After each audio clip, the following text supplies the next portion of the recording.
Paul McCartney is easily one of the most popular and influential figures on the planet. Once upon a time, he wasn't just famous, he was untouchable. As the cutest member of the Beatles, Paul lived a life most could only dream of. The women, the cars, the mansions, he had it all. For a while, it seemed like the good times would never end. But nothing lasts forever. And now, at 83, the way Paul McCartney lives is a far cry from those glory days. So much so that it's heartbreaking to see. Paul McCartney's early years and rise to fame.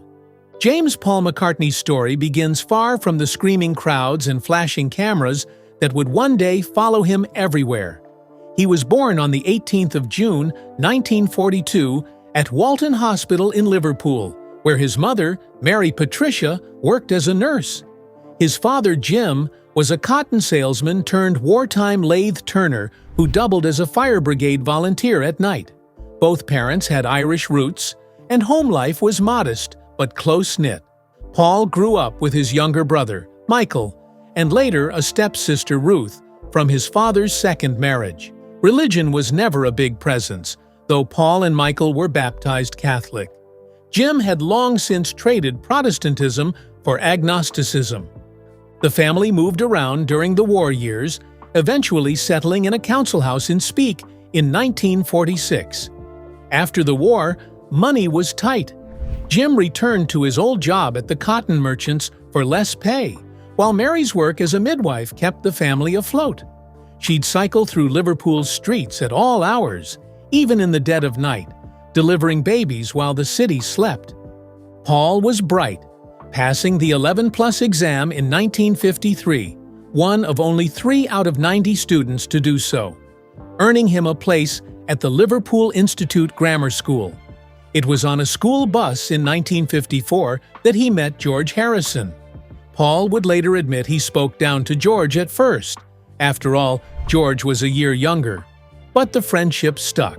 Life shifted when Mary's earnings allowed the family to move to 20 Forthland Road in Allerton, a home that would later become famous as a Beatles landmark. But that stability was shattered on 31st October 1956, when Mary died from complications after breast cancer surgery.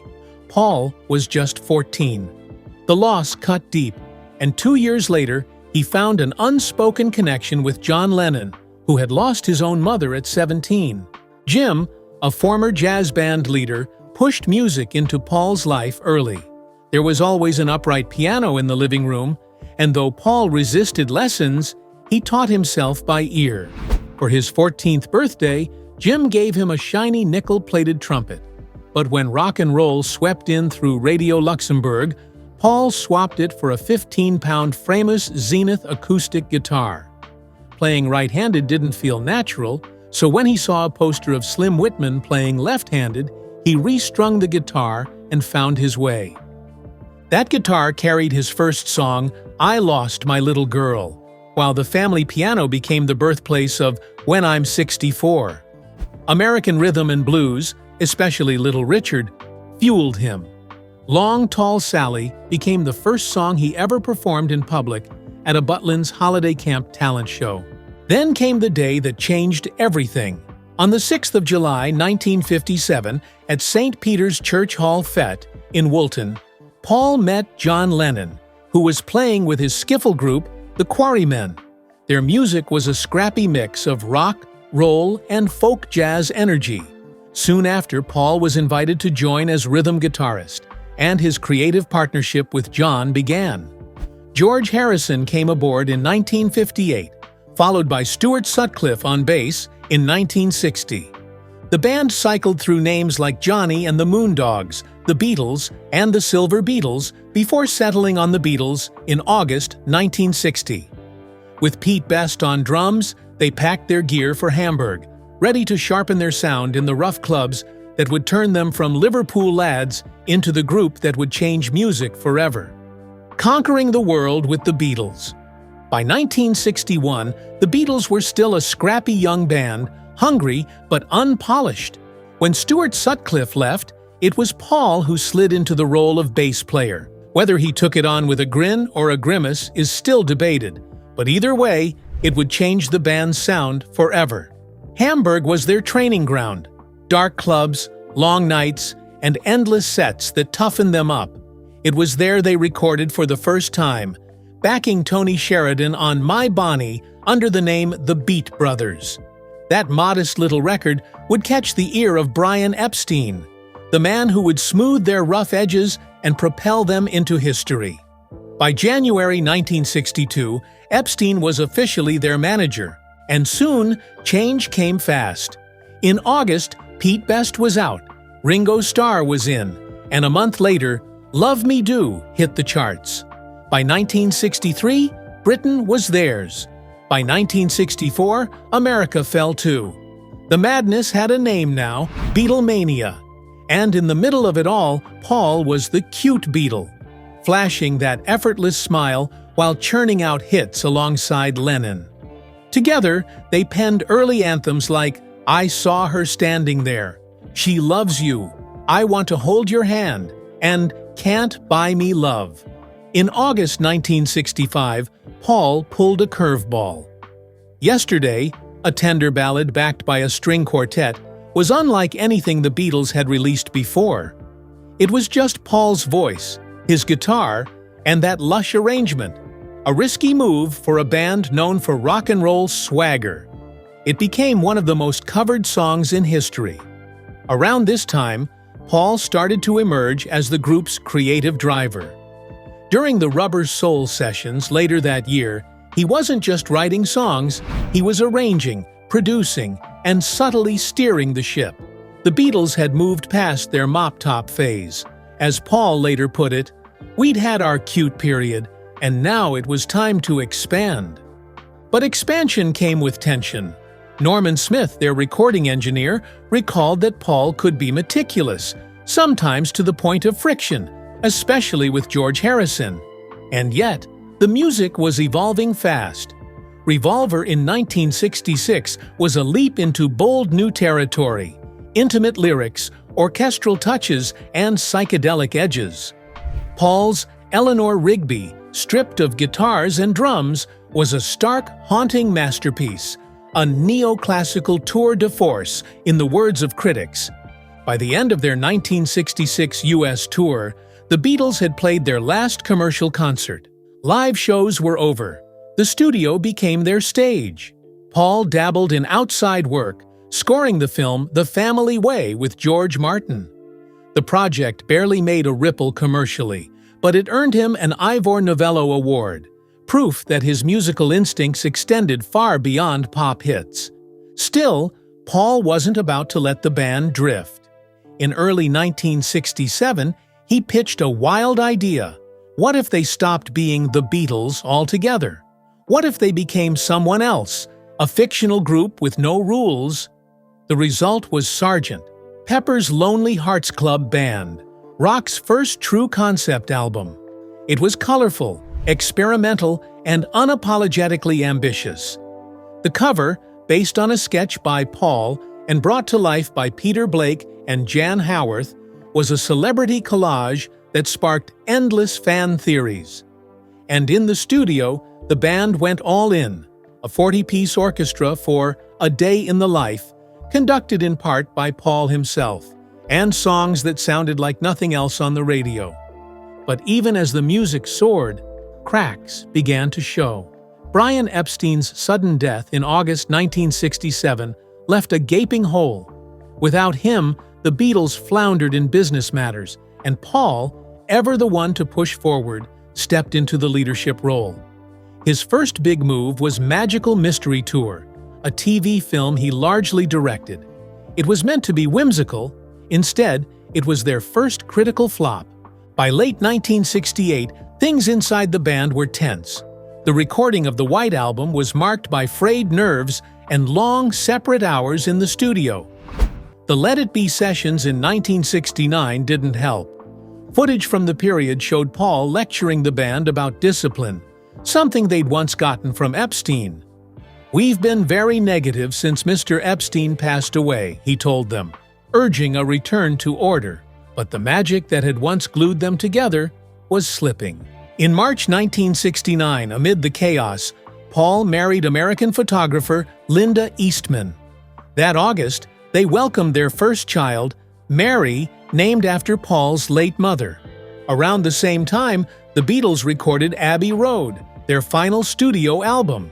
George Martin wanted it to be a cohesive symphonic piece. Paul suggested a compromise.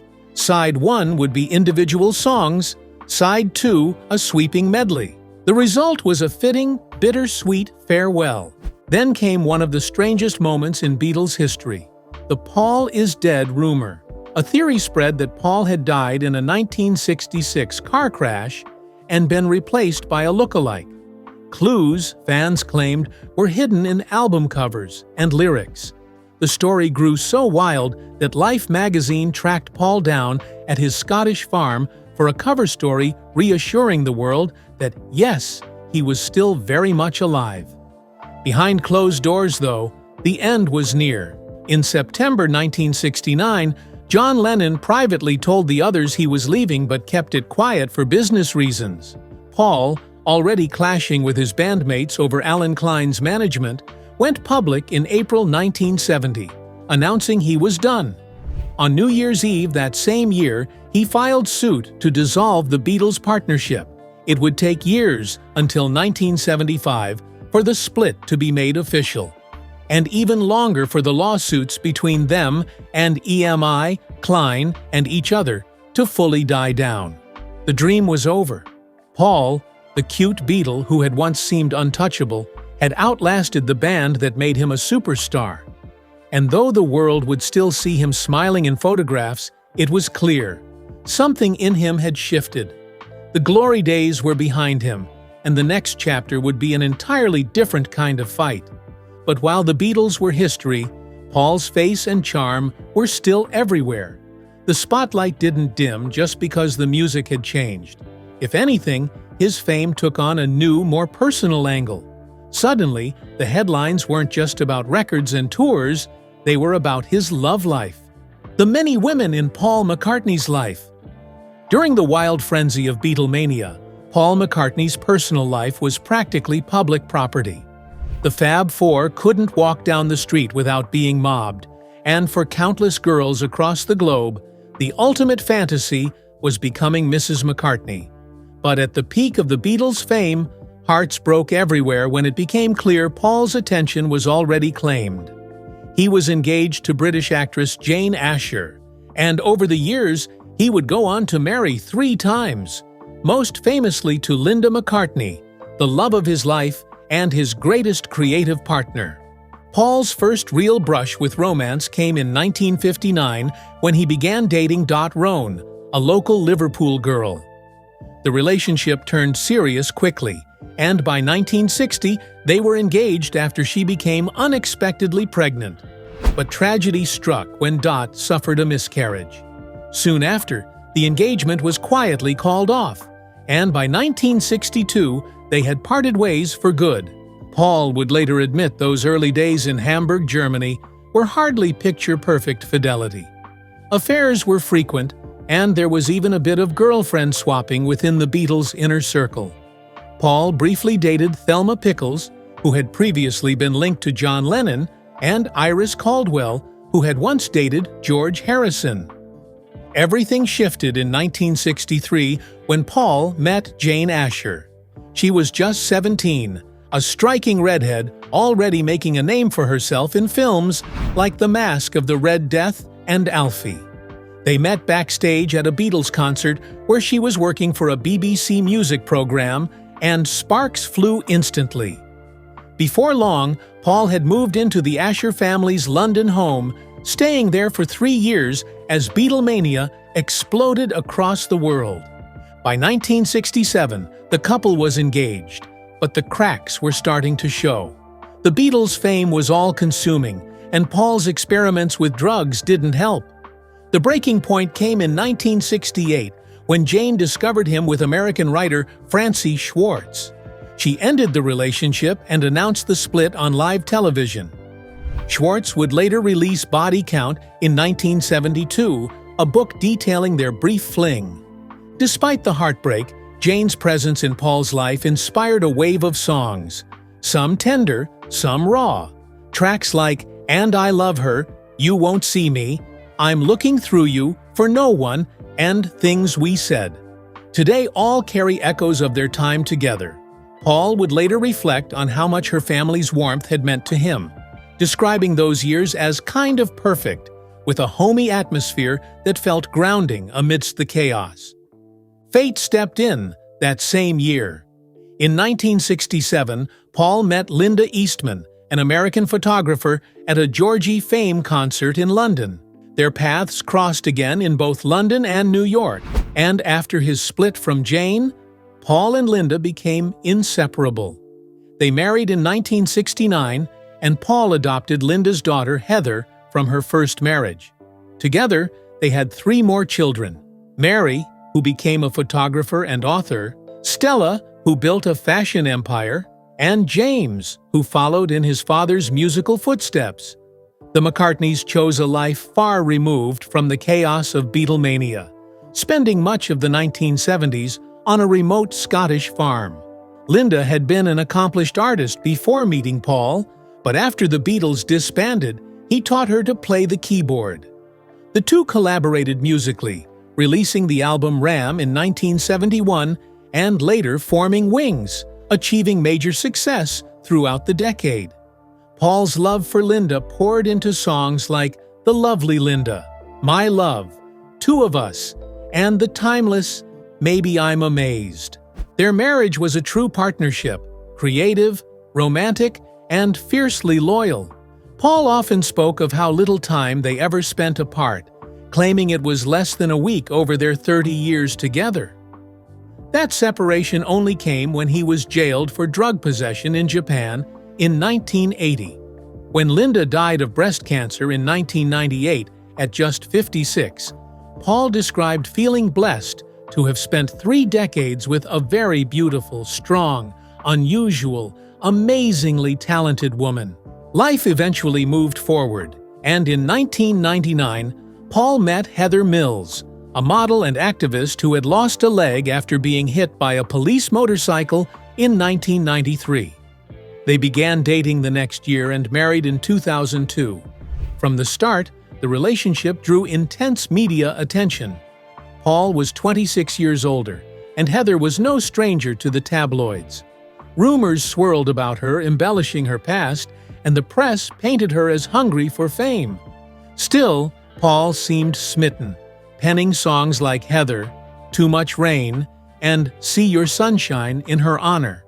They had a daughter, Beatrice, who grew up away from the public eye. But by 2006, the marriage was over, and what followed was one of the most sensational divorces in British celebrity history. There were bitter accusations, public feuds, and even an incident where Heather dumped a pitcher of water over Paul's lawyer's head. Fans were even shocked to learn there had been no prenuptial agreement. Heather walked away with a whopping $50 million, though she had initially sought much more. After the dust settled, Paul admitted it had been a difficult chapter, but insisted that music had carried him through. "Music is therapy for me," he reflected. "Going through difficulties has only concentrated my desire to make good music." By 2007, love had found him again. While vacationing in the Hamptons, Paul met Nancy Shevell, a business executive and vice president of her family's transportation company.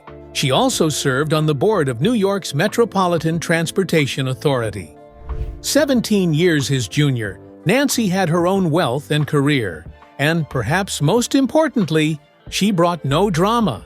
The two married in 2011 in a ceremony at Marylebone Town Hall, the same place Paul had wed Linda decades earlier. Their relationship has been steady, warm, and notably private. Nancy became the muse for his song, "My Valentine," and Paul has described himself as proud to be her strength through life's challenges, happy to be the man she could always rely on. From the teenage romances of Liverpool to a partnership that helped redefine rock and roll love stories, Paul McCartney's relationships have been as varied as his songs: sweet ballads, fiery breakups, and the kind of enduring devotion that still inspires music decades later. Each love left its mark, shaping not just the man, but also the melodies that have been sung around the world. But love stories were only one part of the Paul McCartney legend. The other part, less romantic, more complicated, was how he navigated life under an unforgiving spotlight. Fame didn't just follow him.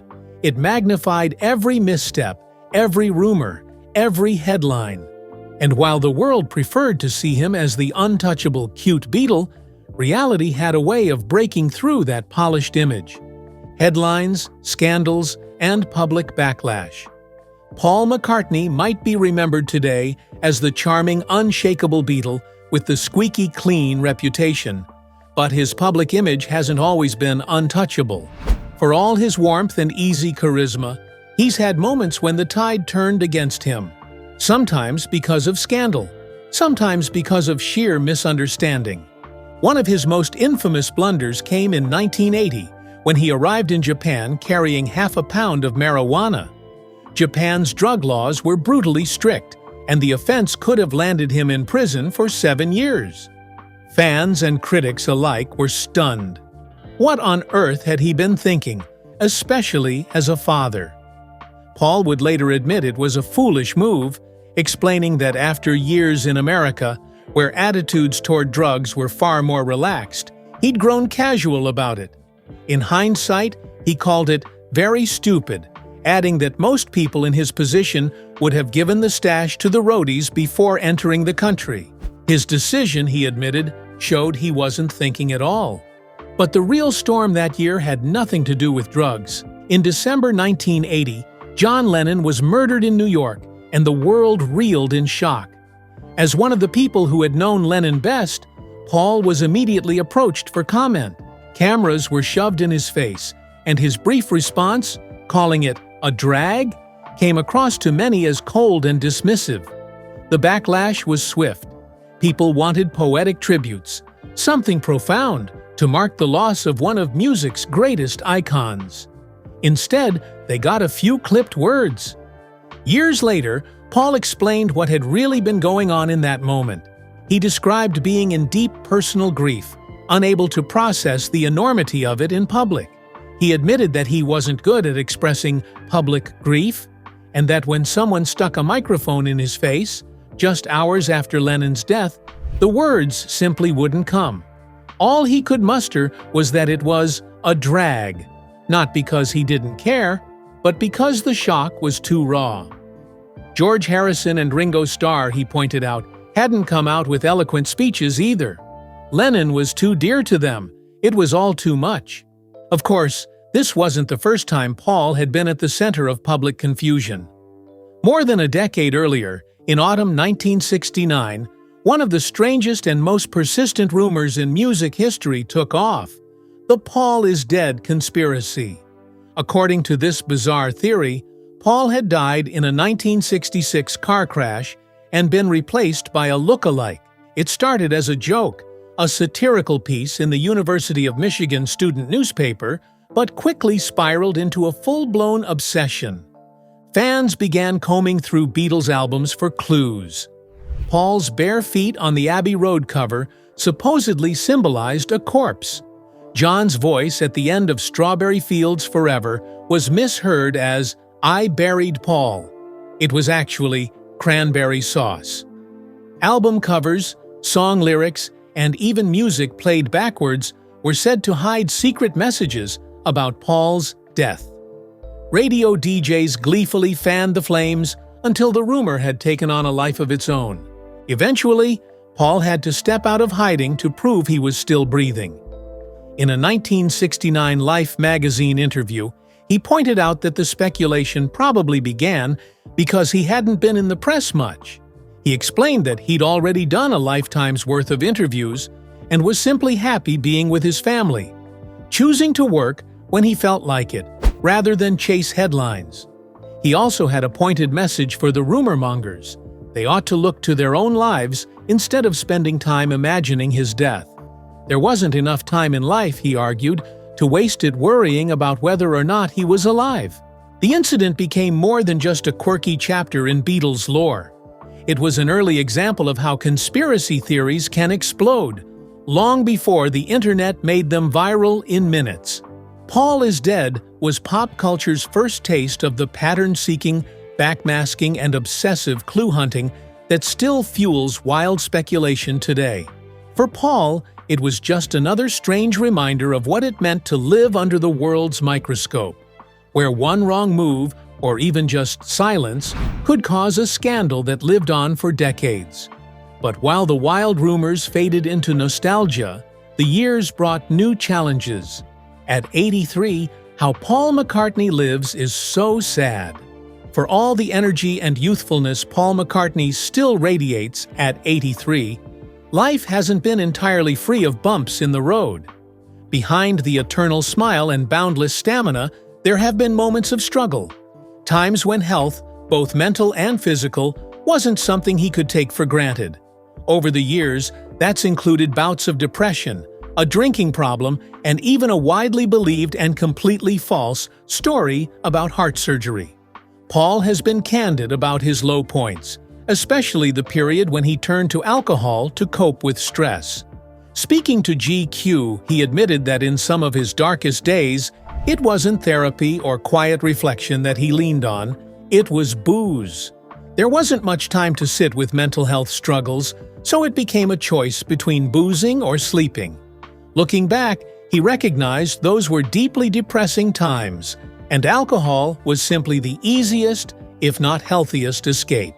It was Linda who ended up being his quiet anchor through that fog.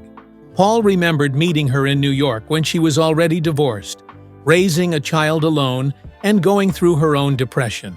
She told him that at a certain point, she had made the decision to pick herself up by the bootstraps. That strength stayed with him, and during his own battles with depression and drinking, he drew from her example. Then came the heart surgery rumor. In 2008, The Guardian and other outlets ran stories claiming Paul had undergone a coronary angioplasty to open blocked arteries. The reports, supposedly from a friend, were serious enough to alarm fans worldwide. The headlines reassured readers that the operation had been routine, that Paul was already back on stage performing in Paris and London, and that anyone who'd seen him singing with Kylie Minogue on Jools Holland's New Year's Eve special would know he was back on top form. Still, the story painted a picture of a man who had been quietly dealing with heart problems for years. Except, none of it was true. Paul eventually addressed it directly, saying he hadn't had any heart surgery at all, but thoroughly enjoyed the wave of sympathy the rumor brought. Friends, acquaintances, and even casual contacts were calling and texting to ask if he was all right. At first, he was confused by the sudden concern until he realized the press had been busy writing his medical history for him. When the truth came out, he made it clear the rumor could be put to rest and noted that he'd passed all his recent medical tests with flying colors.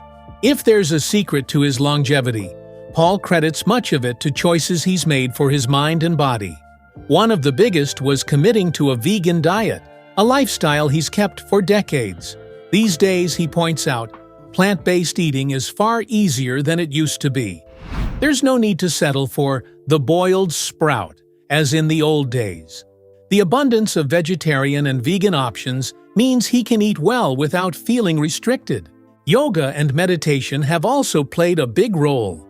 They're not just about keeping him physically limber, but also about maintaining mental balance. According to Mirror, both practices have been key in keeping him fit and centered, a combination that seems to have worked wonders given the sheer pace he still keeps. In 2023, at an age when most people would be content to slow down, Paul launched into his Got Back tour, with a string of shows in Brazil and a final grand closing performance in Rio de Janeiro in mid-December. Decades after Love Me Do, he's still filling stadiums and showing no signs of stopping. Of course, part of the McCartney mystique isn't just his music or his health, but the way he's built a life away from the stage. His property portfolio is as varied as it is impressive, spanning the rural quiet of the English countryside to the glamour of Beverly Hills. One of his most cherished escapes is Blossom Wood Farm in East Sussex, a 160-acre property he bought in 1973. This is where he hunkered down during the pandemic with his daughter Mary and her family, and where he once lived with Linda, raising their children. The farm produces wheat, rye, and peas, and holds a fir tree gifted to him by George Harrison shortly before George's death in 2001, a tree Paul believes still carries his old friend's spirit. In London, Paul still owns the St. John's Wood home he bought back in 1965 for £40,000, just a stone's throw from Abbey Road Studios. Over the years, its value has soared, with neighboring properties fetching over £16 million. It's more than just real estate. It's a place filled with memories, including his wedding reception with Nancy Shevell in 2011. Across the Atlantic in 2001, Paul purchased a $4 million Beverly Hills home that had once belonged to Courtney Love and Ellen DeGeneres. The 4-bedroom, 3-bathroom property sits on 2 acres and offers privacy without losing the perks of a Los Angeles address. He's also owned a sprawling penthouse in Manhattan's Upper East Side, a 10-room home with floor-to-ceiling windows that he sold in recent years, reportedly at a loss for $8.5 million. Then there's the home that started it all, 20 Forthlin Road in Liverpool, dubbed the birthplace of the Beatles. Paul's family moved there in 1955, and it became the backdrop for the band's earliest compositions and rehearsals. By the mid-1960s, Paul was doing well enough to buy his father a house in Heswall, a wealthy suburb. Today, 20 Forthlin Road is owned by the National Trust, preserved as a piece of music history. In 1979, Paul and Linda also bought a 151-acre ranch in Tucson, Arizona, near the Tanque Verde River. It was their retreat during the spring and summer months, far from the demands of touring and public life. Whether it's in the English countryside, the Arizona desert, or on stage in front of tens of thousands, Paul McCartney seems to have mastered the art of balancing the legend with the man. He's weathered health scares, personal loss, and the occasional tabloid frenzy. Yet somehow he's kept the music and his own life moving forward without losing that spark that's kept fans coming back for more than 6 decades. What are your thoughts on Paul's housing portfolio? Share your thoughts with us in the comments below. Don't forget to like, share, and subscribe. Also, click the next video shown on your screen. You will enjoy it.